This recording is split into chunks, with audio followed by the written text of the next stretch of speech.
Welcome and thank you for joining us on this episode of Tone Setters TV, where we invite people to own your tone. With your host, Christopher Not Chris of Tone Setters Entertainment.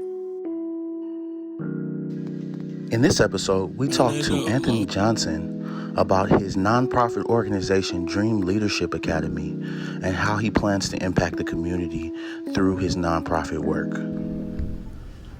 What's going on, everybody? It's your boy Christopher Not Chris, back again, Tone Setters Entertainment, another episode of Tone Setters TV. Today, we're with Mr. Anthony Johnson of Dream Leadership Academy. Yes, sir. What's going on, boss? It's going well, brother. How you doing? I cannot complain. I appreciate you joining us for this episode. Yes, sir. Yes, sir. We're just going to have a quick talk and talk a little bit about Dream Leadership Academy and talk a little bit about your experience in, doing this venture. A little bit different thing about Mr. Anthony Johnson and Dream Leadership Academy than what we normally do is Dream Leadership Academy is a nonprofit organization. So, Anthony, can you talk to us a little bit about what made you start Dream and what Dream Leadership Academy is all about? So Dream stands for the Delegation of Resilient Entrepreneurs Achieving More. We are a 501c3 organization based here in San Antonio, downtown San Antonio. Our focus are the children in underserved and impoverished communities. I apologize for all my stuff going off, but I'm trying to get as much done as I can for the kids. No, I'm not mad at you, busy man. Yeah, and we do so by offering a mentorship and economic development program called Hometown Heroes. And as the word is getting out about that, obviously we're getting busier and busier. It's an absolute blessing to be in the position that we are in here in the city, and we just want to be able to connect with other organizations and businesses that want to provide that uplift in the communities of color. It's very important that we all kind of stay on the same page and not be as divided as a country as things are right now, especially with everything that's going on with COVID. So I felt it was important for us to set the tone, no pun intended, but be the leader in the community and do the things that are necessary and the things that maybe people don't think about. And it really just kind of started with getting out and serving the community by passing out snack packs and our care kits, and in partnership with the San Antonio Food Bank, distributing meals, breakfast and lunch in the community. And we can't wait to share our program with the entire city so that we can continue to expand and scale throughout Texas. That's dope, man. And I appreciate you because you've always let me be a part of, Hometown Heroes and Dream Leadership Academy, even if it's just, creating some of the recaps and the videos of, some of the events that you guys have been doing. So I appreciate what you guys are doing out there. I mean, I appreciate you because, a lot of your work, man, and maybe I just don't thank you enough, but a lot of the videos that you've done for us have really helped to elevate us. If you don't have that content or those visuals to be able to share with other people, sometimes words on a paper may get missed, right? But to show actual footage, that one time that we went out into the community and we had a whole gang of volunteers go out and inform the community about different resources that were available. Just that sort of effort on your part, I think, is a testament to the kind of business that you're operating and the value that you bring to the table. That was a big deal for me, and I know it made a world of a difference as far as us getting the word out about our program. And even the most recent video that we did, 12 Days of Impact, in December, man, that's by far my favorite video. And whenever I get a chance to talk to anybody about who we are as an organization and how we serve, that's one of the first things I show them. I go to my Instagram or my Facebook page or YouTube, and I pull it up and let them watch, and they say, wow, that's really cool.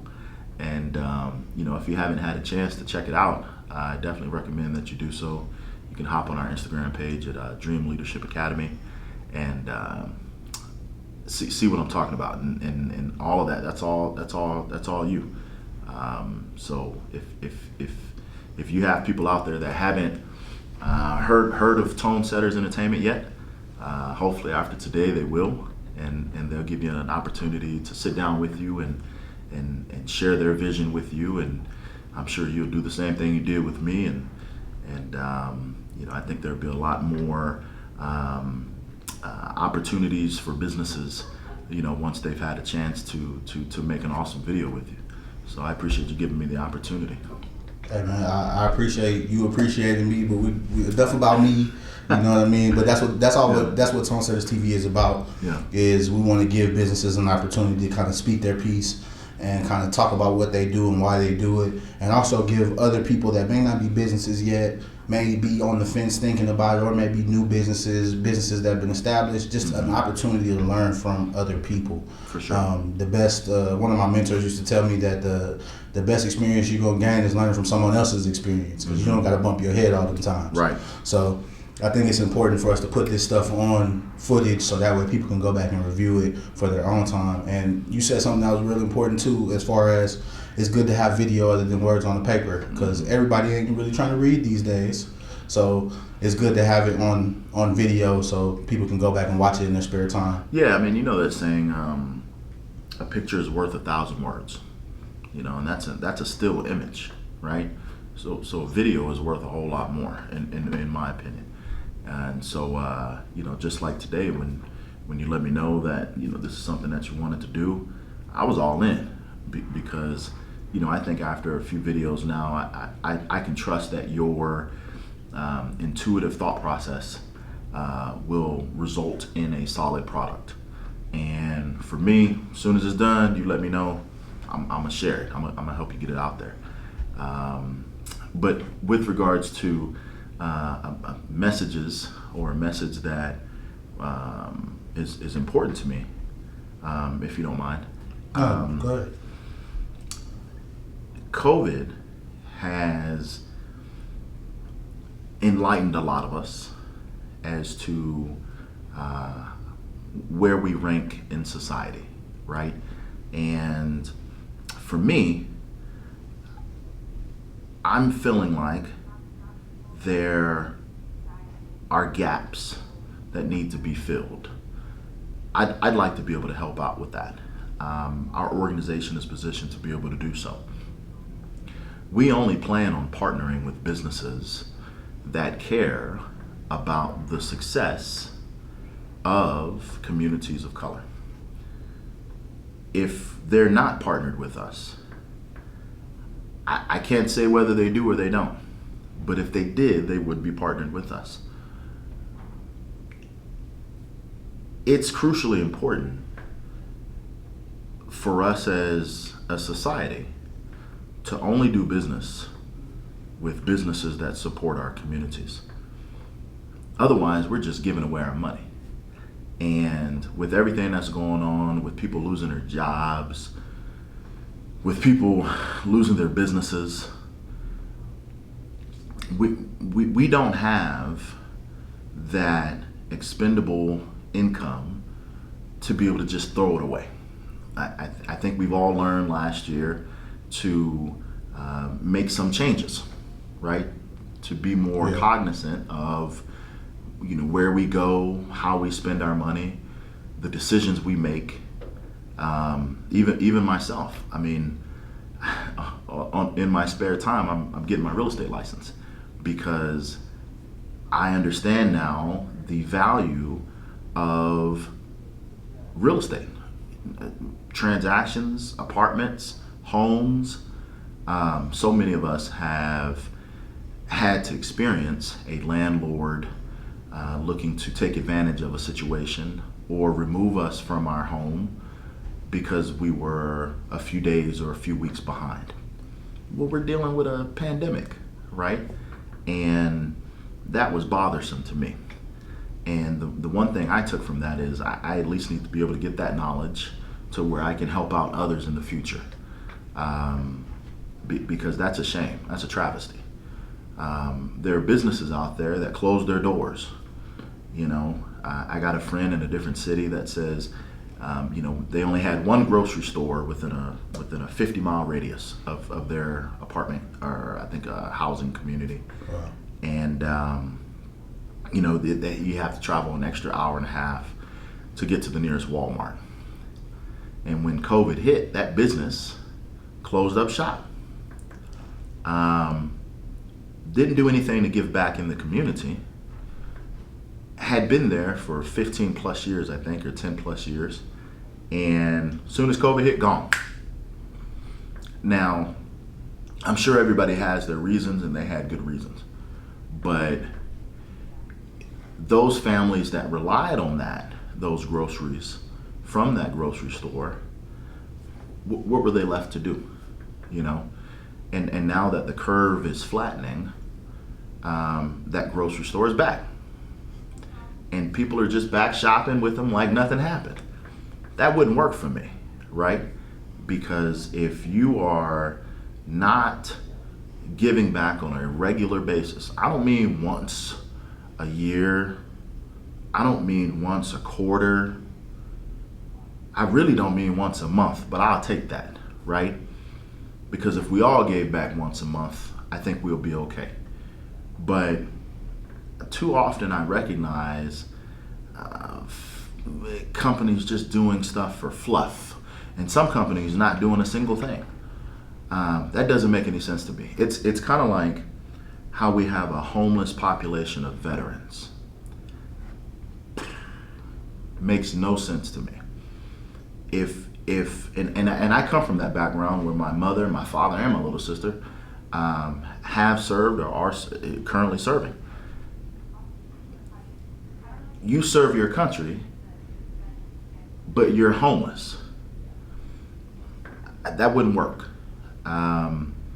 There would need to be a law that says if you serve your country, you at least have this dedicated area in this patch of land over here somewhere in this podunk city where you guaranteed have a place to live. You have a nice little apartment, something.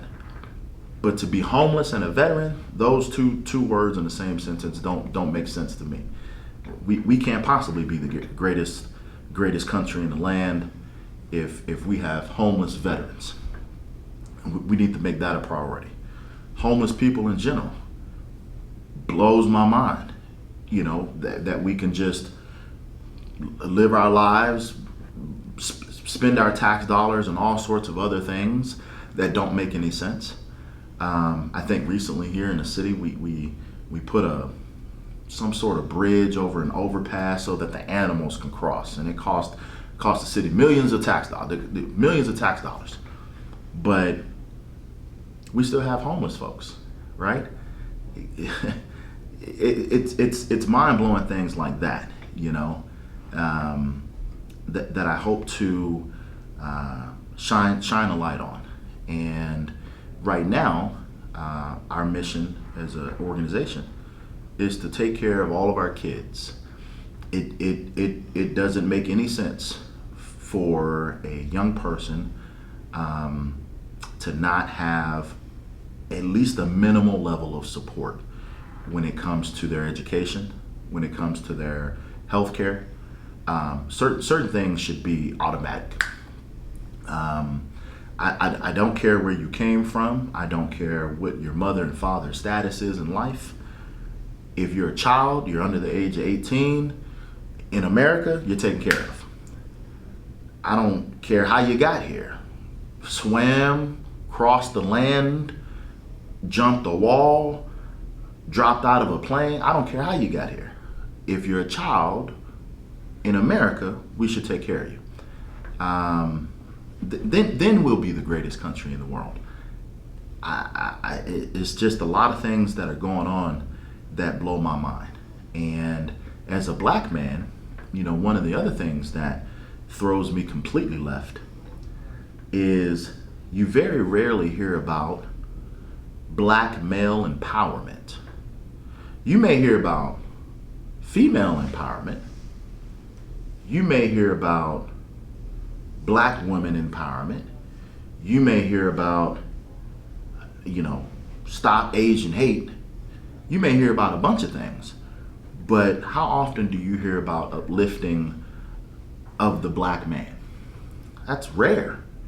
Yet, when you turn on sports, we're all over basketball and football, right? We're all over hip hop and rap, fashion industry. We're all over that, right? We can shuck and jive all day. But when it comes to highlighting the positives of other brothers, that's a few and far between thing. And every time you watch a commercial, you rarely see the brother in the commercial. It's oftentimes the sister is with a different, mixed race individual.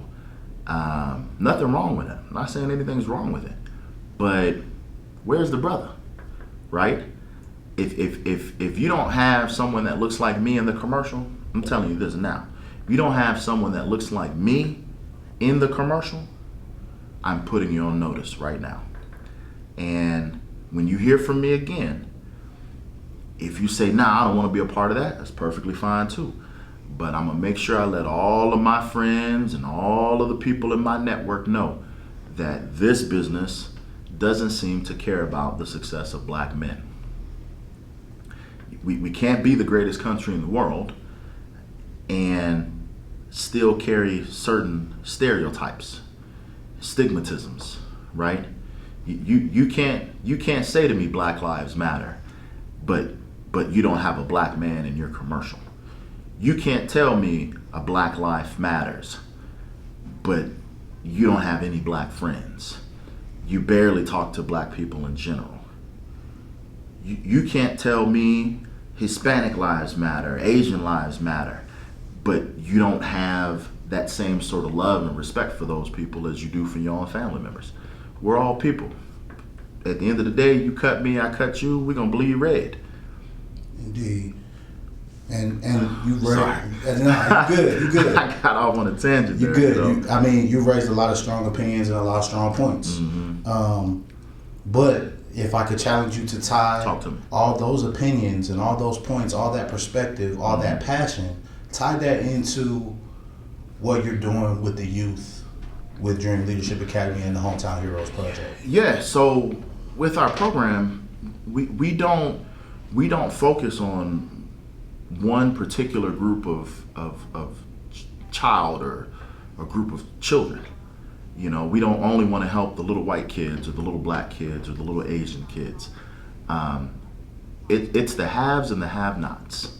And if you're fortunate and blessed, is what it is. You're fortunate and blessed to be able to pay your bills on a regular basis. You are a have. You have. There are many of us that do not have. And if all of the haves gave a little bit of their time or donated a little bit of their resources, I'm not even saying money, just their resources, right? You can give a ride to a neighbor, a coworker. It's just for them to get to work so that they can be a have. I want to be able to help us change our thinking and conduct ourselves differently.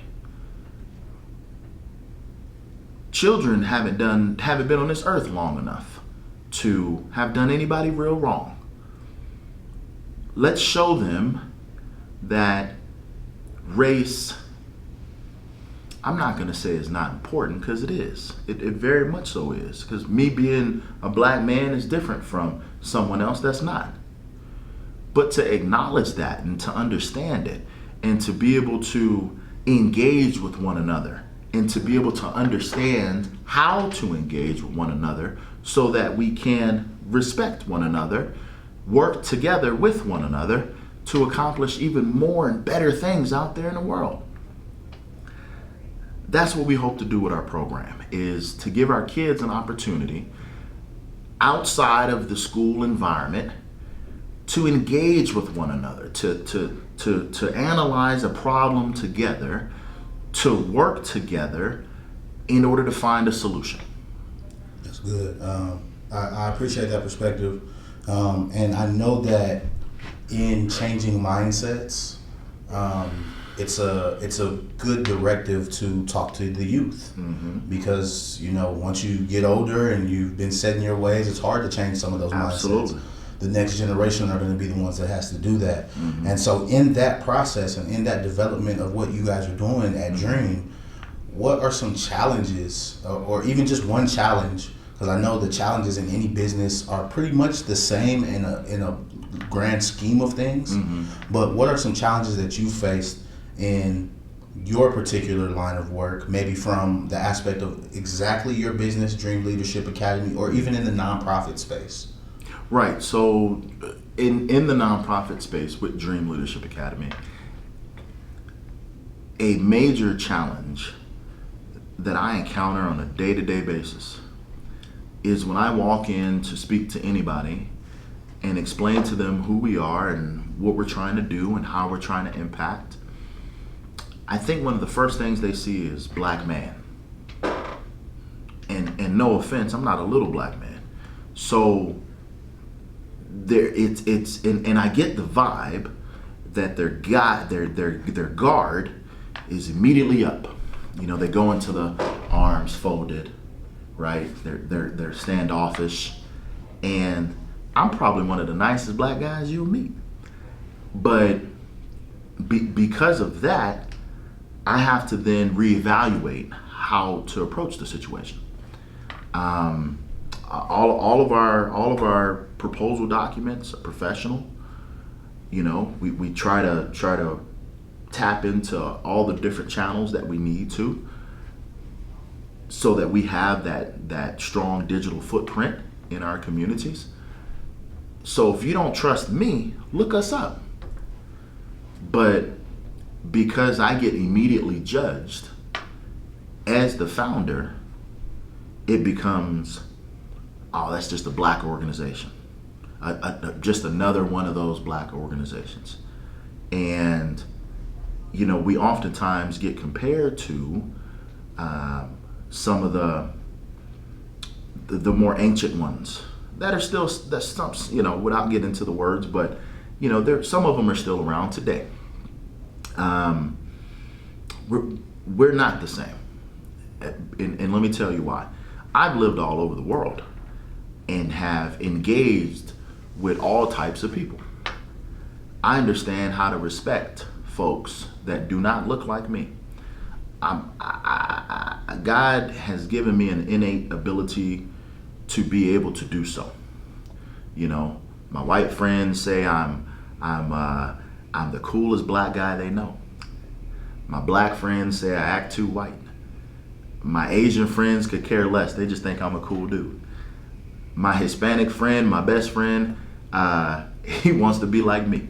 So I take all of those perspectives, and they help to guide me in how I engage with other people. Understanding that, though, right? Everybody can't have a mom and dad that are in the Air Force. Everybody can't live outside of their city or state. So engaging with different types of people may not be a strong opportunity for folks. The first time a lot of people have a chance to engage with different races are in high school or in college. One, because now they understand what that is, what a different race is. And then two, they get caught up in, well, I need to be in the group that looks like me. And then you have your separatist attitudes. And that just carries on through high school, through college, and then gets into the workforce. And now businesses are trying to combat that with a diversity and inclusion manager, right? And most of the times that person is black or of some other ethnic persuasion. That's not the solution, right? I had a educator here in San Antonio recently ask me, well, Anthony, matter of fact, her name was Dahlia. Anthony, what do you feel can be done? I mean, is the diversity inclusion manager a solid solution? It's a quick solution, is what it is. It's an easy solution. Let me just promote this brother over here or that sister over there, pay them a little bit more money, give them a strong title, and they'll help to shape the culture of our company. If the culture of your company wasn't already shaped, you just need to start over completely. Same thing with our current governmental system. There's a lot wrong, and we just need to start over. Clean house. Hey, the left side of the room, y'all can all go home. We're gonna bring in a whole new group of people, and once we do, the right side of the room, y'all can all go home. We're gonna bring in a whole new group of people, and set the tone from that point. That makes sense. And I mean that makes sense, and it seems like that's why you're starting with the youth. Absolutely. You start young, and you get them in that frame of mind, and then you hope that they carry that torch moving forward. So Anthony, I really appreciate you coming on Tom Setters TV today, talking about Dream Leadership Academy. Mm-hmm. I appreciate you sharing your perspective and why you do what you do in the community. So the last thing that I always do with all my guests at the end of the show is just to share one book with us that may have impacted your life, something you read recently, something you may have read a long time ago, but something that's brought an impact to you that may bring an impact to our viewers. I got a book that I read recently, it's not a full book, it's more like a magazine. Black Life, Texas. Okay. The June-July edition. I think this is a good book that represents folks that look like me here in the city of San Antonio. I'm not even sure where it's all available, but this brother Carl Booker, I had an opportunity to meet him during COVID last year, and he has a lot of great opportunities for people of color in the city of San Antonio, from his publishing and media company to I think he's running for District 2 Council. I think he'd be a good fit, to be honest with you. I think there's like 85 people running because everybody wants to be a leader. But, not too many folks have the background, the longevity in the community, the ideas to make things better, and the right connections to do so. But what I did like about the book is how it highlights the small business owners, the entertainment artists in the city, local protest activities, and the pictures. They speak, and it's just a well put together representation of the city of San Antonio. I mean, Brother Calvert is in here, and his dad, TC Senior. And it's non-biased. That's the other thing. They even talk about SAPD, and all law enforcement aren't bad. Let's start there. Just like all apples aren't filled with rotten holes and worms, right? Yeah, you have a few, but what I like about it is it gave an honest perspective, and it makes me want to go pick up another copy. So if you haven't already, go check it out. It's called Black Life, Texas. Black Life, Texas. Yeah, I'm sure you can find more information. www.blacklifetexas.com. Okay, cool. We'll drop that on the bottom for the people so they can go check that out. Absolutely. So Black Life Texas, y'all. That's another thing. That's another book, another publication for us to check out. And I'm sorry, what was the brother's name? That is Carl Booker. Carl Booker. By Carl Booker. Carl Booker. So y'all go check that out. I'll definitely drop some information on the bottom for you guys to check that out.